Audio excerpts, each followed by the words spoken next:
Aksi penyerangan yang diduga dilakukan kawanan geng motor pada sejumlah pemuda di Makassar terekam kamera ponsel warga.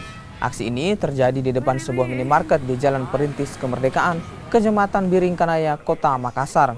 Dari video berdurasi 12 detik ini terlihat sekelompok orang yang mengendarai motor menyerang sejumlah pemuda yang tengah nongkrong.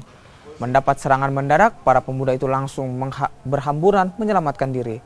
Usai menjalankan aksinya, kawanan diduga geng motor langsung kabur meninggalkan lokasi. Insiden penyerangan ini kini dalam penyelidikan kepolisian sektor Biringkanaya, Kota Makassar. Tiba-tiba dua motor ini belok kiri, langsung dia kejar ini dua orang yang ada duduk di pinggir jalan, lari masuk ke Indomaret. Ada juga ke Indomaret di situ, dia lari masuk. Setelah di situ, dia dorong itu motor yang di dalam itu.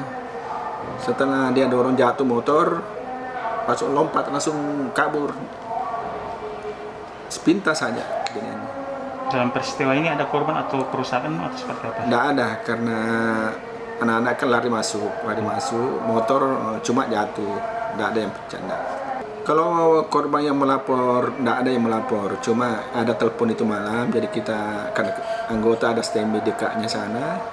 Setelah itu langsung anggota ke sana cek, sudah tidak ada juga ini sudah kabur.